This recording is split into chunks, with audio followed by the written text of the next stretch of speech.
প্রিয় দর্শক, সবার প্রতি শুভকামনা জানিয়ে শুরু করছি এনটিভির নিমন্ত্রণে। আপনাদের সঙ্গে আছি আমি নুসরাত সাওম। দর্শক, এনটিভির নিমন্ত্রণে অনুষ্ঠানটি শুক্রবার ছাড়া সপ্তাহের প্রতিদিন সকাল 9:30 এনটিভির পর্দায় দেখতে পাবেন। আমাদের আয়োজনে আজ থাকছে সংস্কৃতি, এনটিভি অনুষ্ঠান সূচি ও আলাপন। প্রথমেই সংস্কৃতি।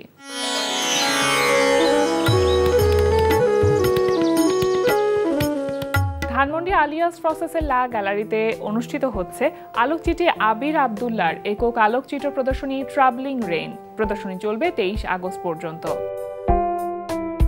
লালমাটিয়ার কলাকেন্দ্রে অনুষ্ঠিত হচ্ছে ময়নুল ইসলাম পলের একক চিত্রকলা প্রদর্শনী পাথরের বৈভব।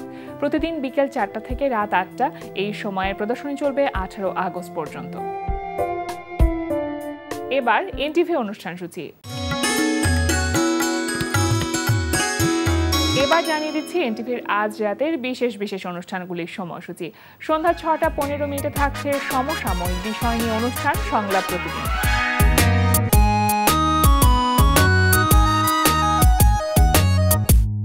সন্ধ্যা 6:45 থাকছে কাজী মোহাম্মদ মোস্তফার প্রযোজনায় অনুষ্ঠান বিজ্ঞানে আনন্দ।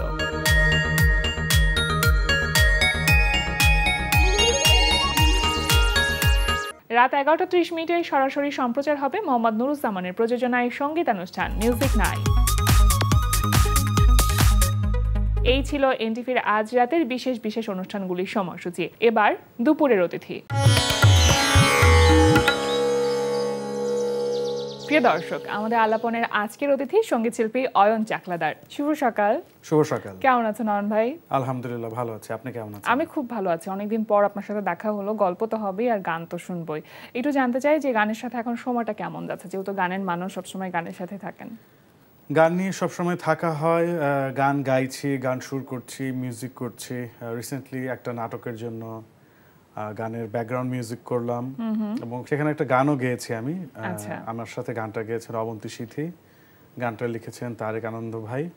নাটকটার নাম ছিল অনামিকা। প্লাস হচ্ছে একটা ফিল্মের গানও গাওয়া আছে আমার, টুসির সাথে ডুয়েট। গানটা লিখেছেন শাহাবুদ্দিন মজুমদার ভাই, ময়নার চর মুভির গান।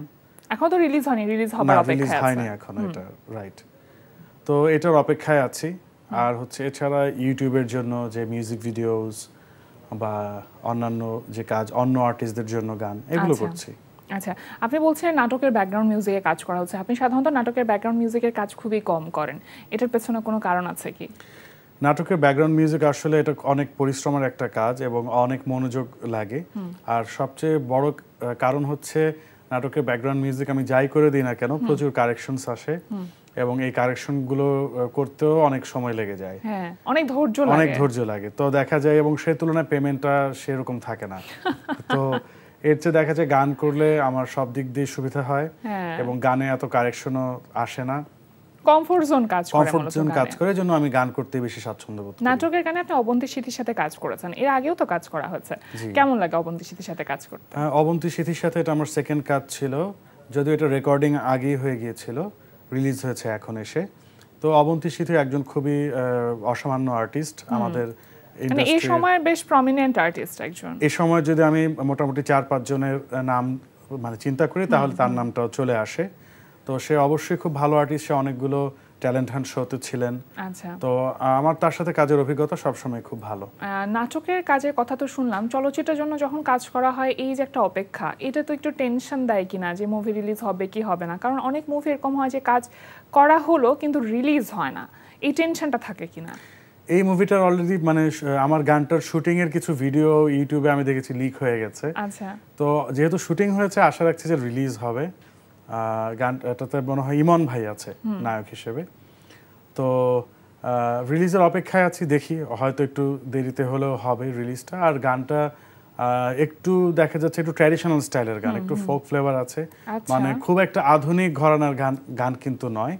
একটু আমরা যে ধরনের গান শুনে বড় হয়েছে 90 দশক 80 দশক ওই স্টাইলের গান, একটু নস্টালজিয়াতে নিয়ে যেতে পারে, একটু গ্রাম্য পটভূমিতে আমার যতটুকু দেখে মনে হলো।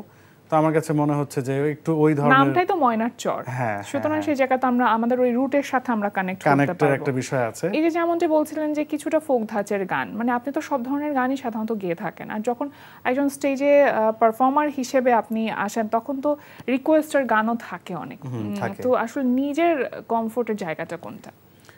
আমার না সবসময় সবাই আমাকে বলে যে আমার কণ্ঠটা হচ্ছে আধুনিক গানের জন্য, কিন্তু আমার দেখা যায় আমি জেমস ভাইয়ের গান গাইতে খুব ভালো লাগে, তারপর বাচ্চু স্যারের গান গাইতে ভালো লাগে, আবার রবীন্দ্রসঙ্গীতটাও আপনার গলায় বেশ ভালো যায়। হ্যাঁ, রবীন্দ্রসঙ্গীত আমি গাই, আর রবীন্দ্রসঙ্গীত হচ্ছে কি ছোটবেলায় প্রতিষ্ঠানে শেখা হয়েছে, তো ওইটার একটা প্রভাব রয়ে গেছে। অনেকে বলে যে আমি আধুনিক গান গাইলেও নাকি রবীন্দ্রসঙ্গীত একটা প্রভাব থেকে যায়, অনেকে এটা বলেছে আমাকে, সত্য মিথ্যে জানি না, তো এটা একটা প্রভাব থাকে, যেহেতু ছোটবেলায় এটা আমার প্রাতিষ্ঠানিকভাবে শেখা হয়েছে।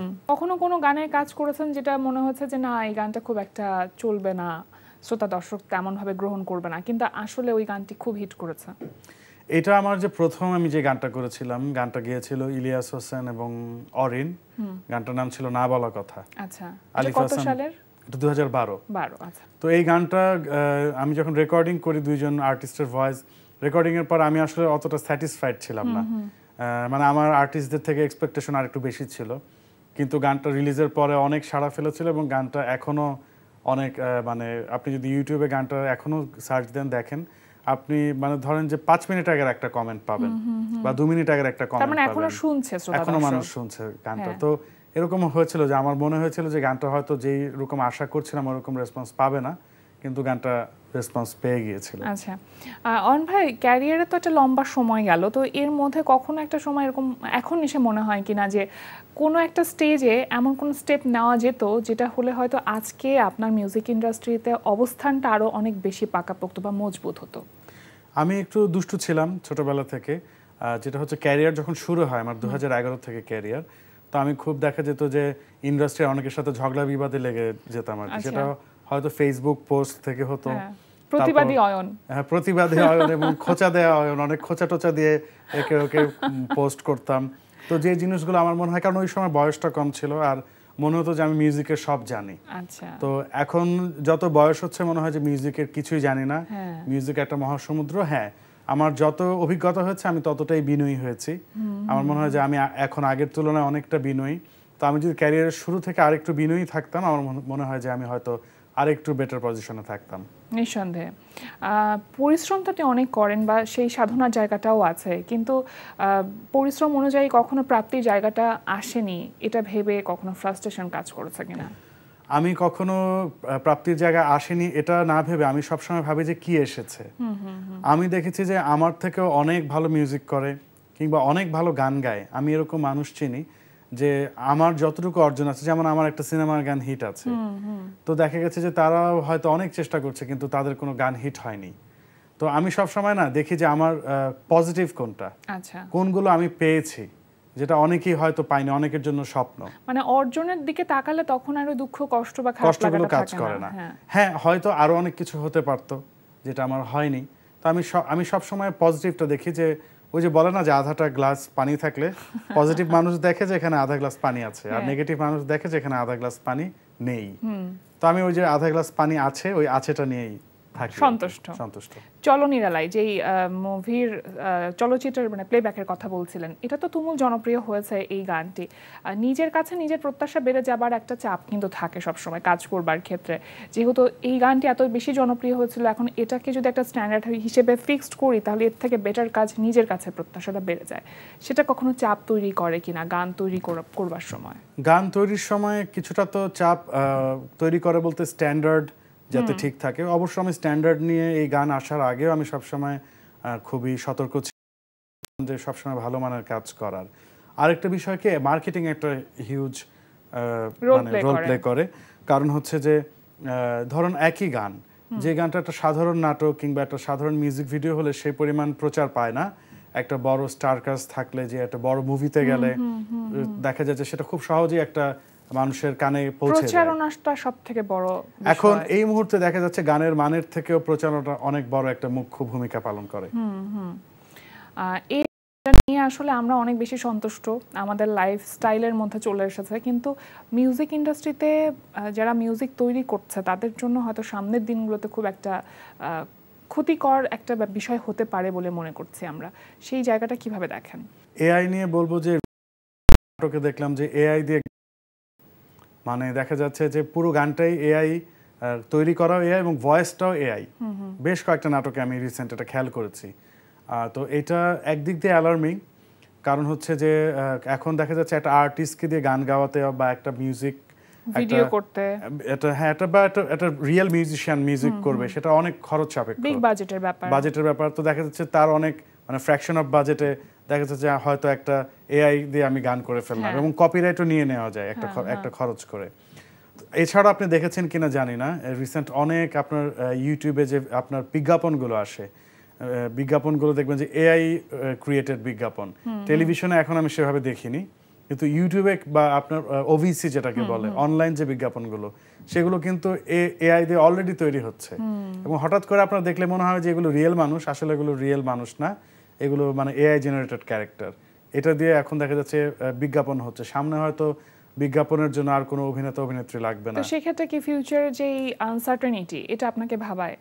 এটা আমাকে ভাবায়, কিন্তু আসলে সবসময় আমি যেমন ছোটবেলা আমি যখন ক্যাসেটে গান শুনেছি তখন তো আমি জানতাম না সিডি আসবে বা ইউটিউব বলে পৃথিবীতে কখনো কিছু আসবে, আমার পকেটে একটা স্মার্টফোন থাকবে, স্মার্টফোনে আমি কারোর সাথে ভিডিও কলে কথা বলতে পারবো, এগুলো কিন্তু কিছুই জানতাম না। তো দেখা গেছে যে সবসময় যেটা আসে প্রযুক্তি, সেটার সাথেই মানুষকে সেভাবেই মানিয়ে নিতে হয়, সেভাবেই মানিয়ে নিতে হবে, কিছু করার নেই। আপনি সোশ্যাল মিডিয়াতে খুব বেশি অ্যাক্টিভ, মানে এটার পেছনে কোনো কারণ আছে কিনা? মানে যেহেতু একটা ফলোয়ার একটা বড় বিষয়, যখন এই যে মার্কেটিং এর কথা আমরা বলছিলাম সেই জায়গাতে, তো এই সোশ্যাল মিডিয়াতে অ্যাক্টিভ থাকাটা ফলোয়ার বাড়ানোর কোনো ওয়ে কিনা? হ্যাঁ, ফলোয়ার থাকলে তো ভালো লাগে, যে যত ফলোয়ার হয় মানে জনপ্রিয়তার একটা লোভ তো সবারই থাকে, সেটা তো আমারও আছে, আমি তো মানুষের বাইরে নই।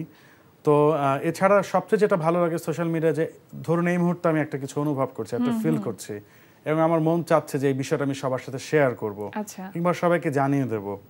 তো সেই জিনিসটা আমি ইনস্ট্যান্ট আমি সোশ্যাল মিডিয়ায় শেয়ার করতে পারি। কিন্তু সেটার ফিডব্যাক যদি নেগেটিভ হয়, সেটা আমার খুব একটা কিছু যায় আসে না। আমার যেটা মনে হয় যে আমার এটা শেয়ার করতে আমার ভালো লাগবে, আমি সেটা শেয়ার করে দিই। হ্যাঁ, এটার জন্য মনে হয় মাঝে মধ্যে একটু ঝামেলাতেও পড়তে হয়, একটু বিপাকেতে পড়তে হয়। খুব ভালো থাকবেন, শুভকামনা রইল সকল কাজের জন্য। আজকে আমাদের আয়োজনে আসবার জন্য আপনাকে ধন্যবাদ। আপনাকেও ধন্যবাদ, এনটিভিকেও অনেক ধন্যবাদ।